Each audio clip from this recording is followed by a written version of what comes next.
confluence of the Arkansas and Poteau rivers. Fort Smith. It's the window through which you see the vast panorama of the history of the West unfolding. This military outpost acted as a funnel feeding into the wilderness soldiers, traders, explorers, emigrating Indians, and settlers. They came here first before heading out to their western destinations. And for nearly 80 years, Fort Smith's presence served notice to the lawless that the full and complete authority of the United States government stood on the frontier. A U.S. flag waves atop a flagpole, still visible blocks, foundation of the first fort, painting of the second fort, title, Fort Smith, Peacekeeper of Indian Territory. Fort Smith's story begins on Christmas Day, 1817, when a keel boat heavy with troops and supplies landed at Bell Point on the Arkansas River. Major William Bradford and 64 men of the United States Rifle Regiment, under orders from General Thomas A. Smith, began constructing a small wooden stockade. This was the first Fort Smith. A bird's-eye drawing of the fort. Escalating conflicts along the western frontier made this military post necessary. The growing violence, however, wasn't between whites and Indians, but between the Cherokee and the Osage. For more than 200 years, Europeans had been moving inland from the Atlantic and Gulf coasts. This white expansion displaced many Indians who fled their native lands in the southeast to preserve their way of life in unfamiliar territories. Map 5 tribal areas of the southeast. The clash between the Cherokee and Osage began this way. Beginning in the 1780s, groups of Cherokees left their homelands in the southeastern part of the United States and moved into what is known today as Arkansas. They immediately came face to face with the Osage, who resisted the Cherokee invasion of their hunting grounds.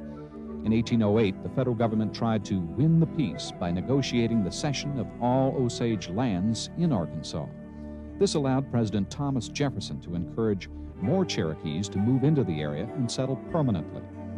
As the number of Cherokees increased on what was once Osage land, outbreaks of violence became more frequent, and the two tribes were on the verge of open warfare. U.S. officials hoped the establishment of Fort Smith would ease tensions and make the area safe for future white and Indian settlement. A drawing of American soldiers of the era. After several years of struggle, the military began to see results. In 1822, the Cherokee and Osage agreed to a peace treaty.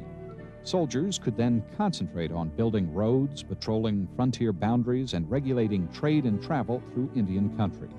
Their success prompted a local newspaper editor to declare Fort Smith essential to the western defenses of the nation. Enemies, he said, would find the post a little Gibraltar on the Arkansas. By 1824, however, the situation had changed. Military commanders realized that in order to maintain control of the frontier, they needed to relocate the fort farther west. Troops abandoned Fort Smith and moved 80 miles up the Arkansas River, where they built Fort Gibson. The soldiers, however, left behind a civilian settlement, which eventually grew into a bustling trading center. Drawing of the Fort Smith community. Although no soldiers were permanently stationed here for the 14 years between 1824 and 1838, the government viewed Fort Smith as an important part of its emerging policy of Indian removal. For years, the federal government had promoted a policy of transforming the Indians into its image of a civilized people. However, the desire of land-hungry Americans often interfered with this process. It was hoped the relocation of the Indians to the west would give them a chance to complete their conversion into Christians and farmers. A drawing of an Indian in his native dress. At the same time that officials were considering removal, some Indians were successfully adapting to prevailing American lifestyles. Tribes like the Cherokee, Chickasaw, Choctaw, Muskogee, and Seminole in the southeast farmed, built mills and plantations, and sent their children to missionary schools where they learned to read and write. Some of the Indians even owned black slaves. It's understandable then that they had no desire to give up their lands. To safeguard their rights, the Cherokee even adopted their own constitution in 1827, declaring an independent nation with complete authority over its own territory. Individual states, however, did not want self-governing Indian nations within their boundaries. The Cherokee were forced to fight several legal battles with Georgia when that state tried to extend its laws over them. Although the Supreme Court eventually confirmed the sovereignty of Indian tribes, President Andrew Jackson would have none of it. He refused to enforce the Supreme Court's decision, and he ignored scores of treaties with various Indian nations which stipulated that the U.S. government was to protect Indian lands from being overrun by white settlers. A painting of President Jackson. Jackson's administration was also responsible for the Indian Removal Act of 1830. It gave government officials the right to negotiate treaties with Indian tribes, exchanging their eastern territory for land west of the Mississippi. These treaties were often signed by an unauthorized minority of the tribe because they supported removal. But the majority of Indians were reluctant to leave their homelands. However, they soon had little choice. By the mid-1830s, the Army was involved in removing some Indians from their lands, even though this violated recent treaties. After being forced to abandon their homes, many members of these southeastern tribes were placed in stockades and then marched more than 900 miles to the west. They suffered from a lack of clothing and food and from diseases like cholera and smallpox. This forced migration is now known as the Trail of Tears. A painting, an Indian woman bundled in a blanket astride a horse. Fort Smith served as the primary supply depot for those Indians who managed to make it to Indian territory. Between 1830 and 1834, soldiers dispensed blankets, axes, blacksmith tools, spinning wheels, and other goods that they had been promised by treaty. These goods were to help the Indians rebuild their shattered lives. When the distribution center moved farther west, Fort Smith's buildings fell into disrepair. Engineer's drawing of the second Fort Smith. In 1838, the War Department ordered the construction of a new Fort Smith. It was a decision based largely on the Arkansas Congressional Delegation's argument that violent feuding within the Cherokee Nation would spill over into the white settlements. Military leaders like future U.S. President Colonel Zachary Taylor thought this unlikely and objected to the expense of the second fort. Colonel Taylor in full uniform. Despite this opposition, building began on the new garrison slightly east of the original stockade. The second Fort Smith held quarters and barracks for approximately 4 companies of men and was enclosed by a stone wall 12 feet high and 3 feet thick. Over the next 30 years, Fort Smith was essential to military operations in the Southwest. Goods from its commissary and quartermaster storehouses supplied military outposts throughout Indian Territory. On a map, 6 forts west of Fort Smith. Forts Washita, Wayne, Gibson, Towson, Arbuckle, and Cobb all received a steady supply of troops, equipment, and orders from Fort Smith. As a result, all the military roads, stage routes, mail service, and telegraph lines extending across the frontier radiated from Fort Smith, which also acted as the distribution point for food, farming supplies, and federal funds for those Indians migrating west. A black and white photo, men in civilian clothing at a cannon. The Civil War brought an abrupt halt to these activities. In April of 1861, Confederate sympathizers known as the Arkansas Volunteers seized control of Fort Smith. The post location and its reserves of food, clothing, and ammunition made it a plump prize worth fighting for. But within 2 years, Union forces reoccupied the fort and held it until the end of the Civil War. Tents like teepees on the fort grounds. When the hostilities came to an end, troops at Fort Smith were used in a variety of ways. They supervised the disarming of Confederate forces in the area, they protected the border country from bands of guerrillas, and they assisted in post-war reconstruction by organizing the Fort Smith Council of 1865. This council arranged for new treaties which had to be negotiated with those Indian nations badly divided by the Civil War. Like white America, each tribe splintered during the conflict, with some members supporting the North and others the South. Military use of Fort Smith slowly declined in the post-war years. By 1871, accidental fires had destroyed both officers' quarters, and the War Department decided against rebuilding. After 54 years of intermittent occupation, the Army permanently closed Fort Smith. But the site was not abandoned for long. In November of 1872, the Federal District Court of Western Arkansas, which was responsible for maintaining the peace in Indian Territory, moved into Fort Smith's former soldiers' barracks. In sepia tone, a table covered with vintage coins, antique firearms, a pocket watch, a badge, and a gavel. In the aftermath of the Civil War, tribal governments were overwhelmed by the task of rebuilding their communities. Intertribal feuding and an influx of fugitives and outlaws who were not subject to tribal law made it impossible for the Indian nations to restore order.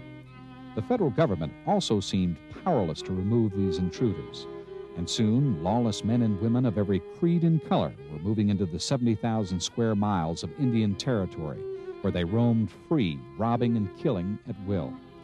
The violence and lawlessness of the frontier gave rise to the saying, "There is no Sunday west of St. Louis, no God west of Fort Smith." The graft and corruption that plagued the federal court system in Fort Smith only contributed to the problem. It wasn't until President Ulysses S. Grant named Isaac C. Parker to the bench that some degree of order began to appear. Parker was appointed judge of the Western District of Arkansas in 1875, and for the next 21 years dispensed efficient and effective justice. A young Judge Parker with mustache The and goatee. government's most urgent priority was to stop the lawlessness in Indian Territory, and to do this it hired 200 deputy marshals to track down the criminals and bring them to trial in Fort Smith. The Deputy Corps was made up of every racial group on the frontier, and men like Bass Reeves, Heck Thomas, Zeke Proctor, and Sam Sixkiller were among its most prominent members. 6 black and white photos of deputy marshals and possemen. These lawmen led hazardous lives. They not only had to track down dangerous fugitives in a lawless wilderness, they had to bring them back alive. A deputy who killed a suspect who was resisting arrest had no hope of collecting his fee, and he even had to pay the dead man's burial expense to boot. It was a job that required enormous skill and even more luck. Many didn't make it.